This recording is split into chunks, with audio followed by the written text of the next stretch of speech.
With the third pick in the 2026 NFL Draft, the Arizona Cardinals select Jeremiyah Love, running back from Notre Dame. Locked On NFL Draft is sponsored by Kalshi. Trade draft picks in a live market with no house. Download the app. Use code Locked On. Get $10 when you trade 10. Kalshi, trade on anything. And I am Tenitra Batiste, joined now by Alex Clancy from Locked On Cardinals. And the Cardinals had big needs heading into this draft. Alex, quarterback, right tackle, edge, to name a few. So why do you think Arizona went with this skill position?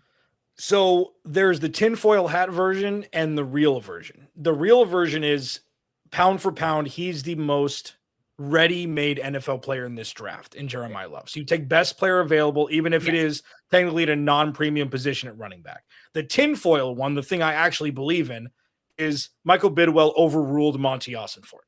Owner Michael Bidwell wanted to sell tickets. Monty Ossenfort probably wanted to trade back. They couldn't find the package necessary for them to be able to do so. So Michael Bidwell's like, you know what? Give number 4 a red jersey. We're going to sell him all the hell over Phoenix. We're going to sell a whole bunch of tickets. It's going to be fun.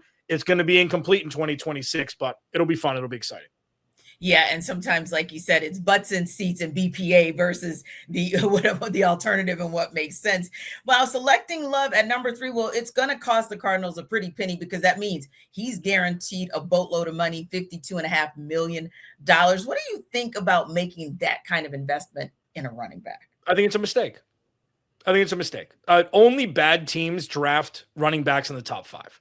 Yeah. You know, it's not a way to build a roster for long term, and it sucks. You talk out of both sides of your mouth like, of course I want to watch Jeremiyah Love for 17 weeks for the next 5, hopefully 10 years. Of course I want to watch that. Also, I don't know who the hell is going to block for him on the right side. I don't know who's going to rush the passer. I don't know who the quarterback is. So when you look at 3 overall, it's like, yeah, you want to take it. It's fun. It's exciting, but I don't get it in the grand scheme of roster construction, especially with a first-time head coach. Yeah, and when you think about it, you mentioned it, you're talking about roster construction and talking about multiple positions that where there was such a need. And you talked about it as well, like you got to get somebody to block for him if you want him to be the Jeremiyah Love that we saw run all over the place just last season. But hey, that's the decision that the Cardinals made, even in the wake of picking up Tyler Algier in free agency and even deciding to bring James Conner back for one more year. So then you got to ask the question, Alex, where exactly does Love fit in that running back room? You know, he's going to be the lead back. Tyler Algier, poor guy. He goes right from Bijan to Jeremiyah Love. It's like, what are we doing?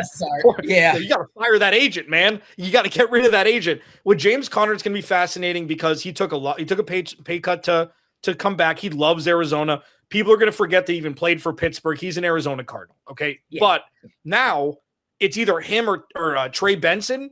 You may see James Conner not be an Arizona Cardinal, even though they signed him next year. We'll see what it looks like contractually. Jeremiyah Love is going to be the 1A. He's going to be the guy. Now, for me, it's what's the pass game going to look like if you're going to run the ball that much with those two guys. The outside zone offense that Michael LaFleur is so famous for implementing with the Rams. That part is going to be good. I'm nervous about the rest of the offense and what it looks like, especially because they don't know who their quarterback's going to be.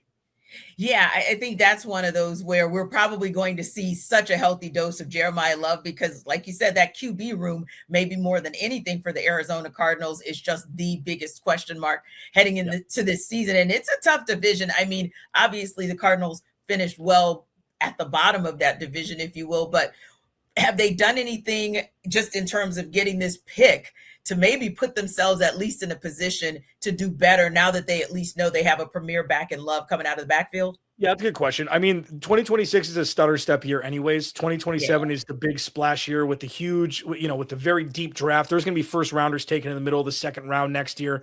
And we'll see what the Cardinals do in the rest of the draft. If they're just going to stick and pick at 34, maybe draft an offensive lineman. If Ty Simpson maybe goes somewhere random, like nobody knew Michael Penix was going to go to the Falcons a couple years ago. It could happen. And that could really alleviate the Cardinals from even in, the intoxicating nature of drafting a quarterback, and maybe go offensive tackle on the right side, in the second round.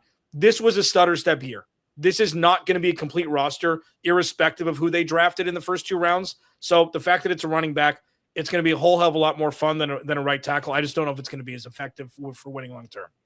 Yeah, certainly. It's one of those things where if you put RB versus RT on the marquee, you're definitely going to get some butts in seats in Arizona.